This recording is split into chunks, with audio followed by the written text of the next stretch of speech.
Oh, my chips, dips, and flavors of all savors, it's your favorite chip here, back with another video. Tell me if you like the new intro in the comments, because I've been thinking about adding it in for a while. If you don't, leave suggestions of what the new intro could be in the comments. Being completely honest here, I had absolutely no clue what to do for this video. I had another video lined up, but I decided to scrap it. I might make the idea into another video, who knows. But for now, it's time to get spooky! Happy Halloween, everyone! And before you say anything about this isn't posted on Halloween, the entire month is Halloween! So shh, let me have this. Let me have this moment of happiness for how badly this year's been going. So, in the spirit of Halloween, I thought I might share some spooky experiences with you guys. So, ghosts! Bad transition, I know, right? I've had many experiences with them in my life. If anything, I'm beginning to think that they're attracted to my presence or something. If that's the case, please go away. I don't want you here, please. You're making my life harder than it needs to be. Anyway, one of the scariest ghost experiences I've had was in one of the old homes I used to live in. I was maybe around grade 6 when this was going on. When we originally moved in, immediately I could tell something was off about this house. The vibe it gave was just off. It was like creepy and overwhelming. I hated it. I could never feel like I was safe in that home, and frequently I would stay in my brother or my parents' room to sleep, so I didn't have to be alone. The thing at the time, two families lived in this home, my family and my friend's family. My friend had a little sister that would absolutely never, and I mean never, sleep in her room. She would avoid that place like the plague. I could understand why completely. Whenever I even looked in that room, my body would fill with dread and terror, as if I had to get close. And if I had to get close to it, it was like night and day. The hallway was at least remotely warm, but as soon as I stepped foot in that room, it was ice cold. No. It felt as if a barrier kept me out of that room, and I was more than happy to stay out of that room. So, when one day I passed by and saw my friend's little sister in that room playing, nonetheless, I was quite shocked, to say the least. She hated that place, and I was just about to continue walking by when I heard her speaking to something else in the room. I legit looked in and saw her raise a doll in the air towards something and say, "Wanna play with me?" No. No. Hell no. Nope. Nah. Nope. No thank you. Nope. I'm okay. I am not dealing with this type of paranormal activity today. Hell no. So I got up and jetted like a normal person would do. Another experience I had in that house made me scared to go downstairs for the longest time. I was staying in my brother's room and I needed to get a drink of water. I started to leave and immediately got this bad feeling. I should have listened to it, but no! I had to be stupid and keep going. I practically ran down the stairs to get into the kitchen. Pause. Let me tell you something about the house real quick. Once you get downstairs, you can see straight through a glass patio door into the backyard. So when I reached the bottom of the stairs and looked at the dark patio door, I practically crapped myself. There was like this floating face pressed up against the glass with two floating hands on either side of it. It had like black holes for eyes and a huge gaping mouth for a smile. At that moment, I decided I was no longer thirsty, and I took my sorry self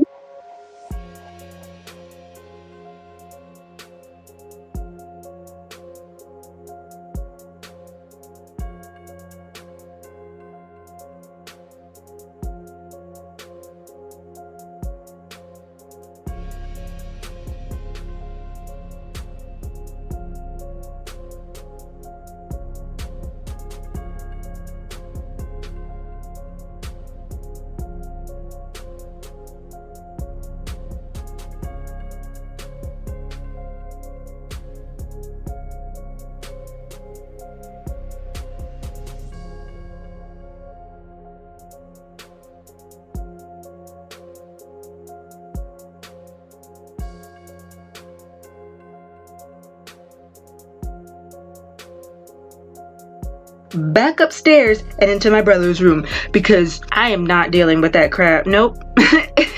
You are not gonna catch me. This is why I'd survive in a horror movie. Sidetrack. This is why I'd survive in a horror movie. Because I wouldn't be like those stupid people that just go, hello? Is anyone there?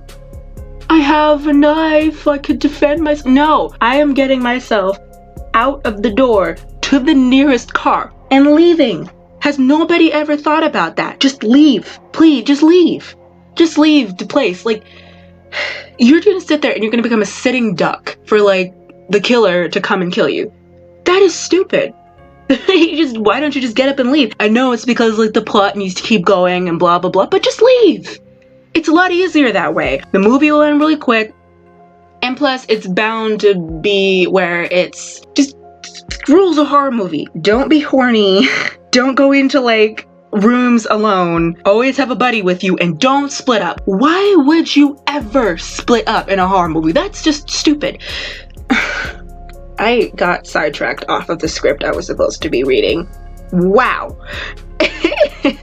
The only thing is actually in that house. I wasn't the only one experiencing these things. Whenever my friends' cousins would come over, they would get freaked out as well. One time I mentioned the ghost to them as a passing comment, and they responded with, "Oh, so you saw the lady in the mirror too?" The what? What do you mean there's a lady in the mirror? There was a lady in the mirror? How come I was never known? I was never let into I was not let into the fact that there was a ghost lady in the mirror.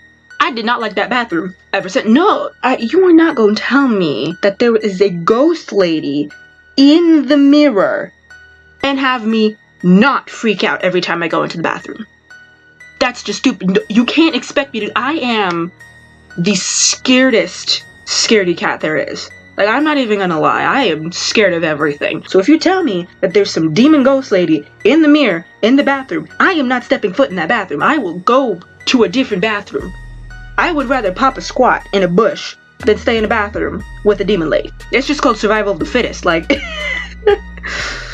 The last story I'm willing to share was one that I will never forget.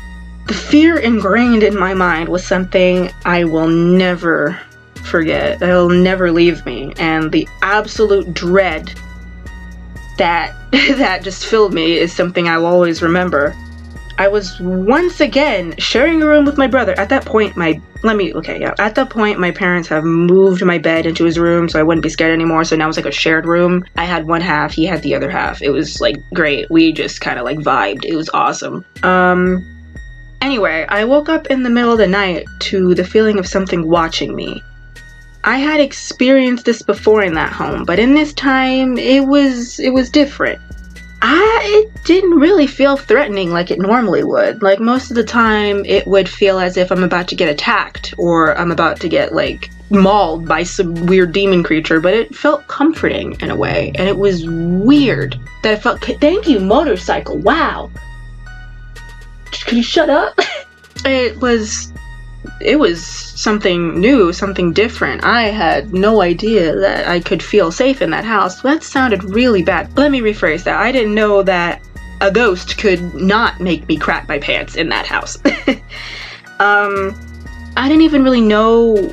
Like, I woke up and I turned to see this thing. I didn't even know how to describe it, but it was like this humanoid figure that bent reality around it. Like, the world, like, I turned around to see this thing. I don't even know how to describe it, but it was like this humanoid figure that bent reality around it. Like, the world looked, like, warped in a way. Like, I knew it wasn't gonna hurt me, and I suddenly got the feeling that I needed to up and leave that room. So I did.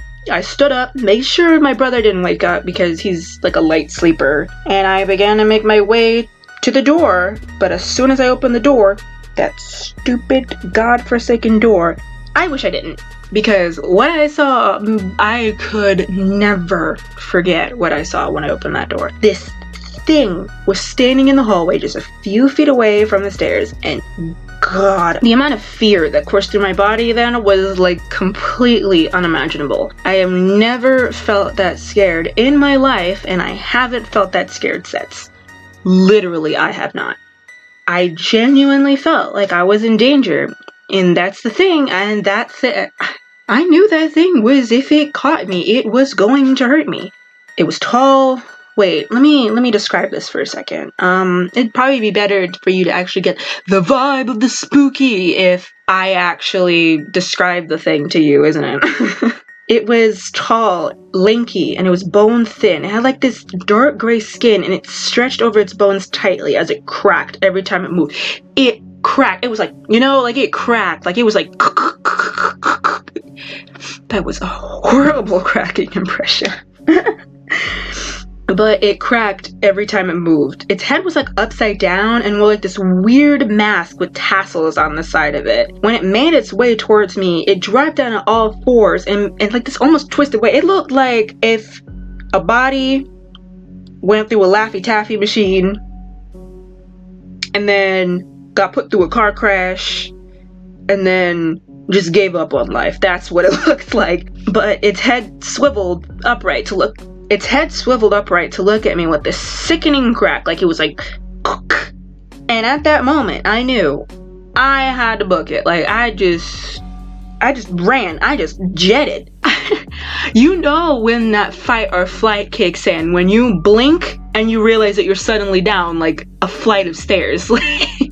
I was not having it. I was running. Like, you know that saying where it's just like, I don't have to outrun the danger, I just have to outrun you? Yeah, that's the exact thing that went through my mind at that point. I just jetted down the stairs to my parents' room, and I could hear its bones cracking behind me, and I was like, hell no. I didn't care if I woke up my parents. I didn't care if anything happened. I slammed open the door, slammed it shut behind me, and I just started to cry. I mean, who wouldn't? Like, if a demon was chasing you down the stairs in this weird godforsaken haunted house, you are going to cry at least once. And you can't tell me in the comment section that you did not cry unless you have some ironclad balls. Then you wouldn't be able to cry.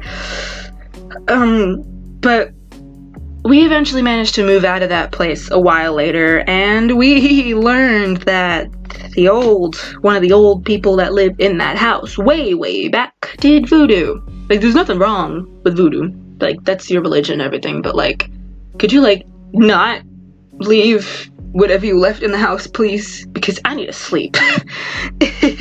So the moral of the story is, trust your gut feeling, because apparently I was dumb and didn't trust mine, and I almost got mauled by a demon. So that was the Halloween special, quote unquote. I hope it was to your satisfaction. Leave a comment down below, please. What I want you to do is I want you to take the like button out on a day, order a bunch of food, right? And then just eat all of it. Like, eat all of the food, and then when you're about to pay, get up, leave, saying that you need to go to the bathroom, and just leave. Just leave the like button to pay for all the food. That's what I want you to do for the like button. And then hit it. Hit it right after. Also, smack that subscribe button into next century, because we know we don't need 2020 right now.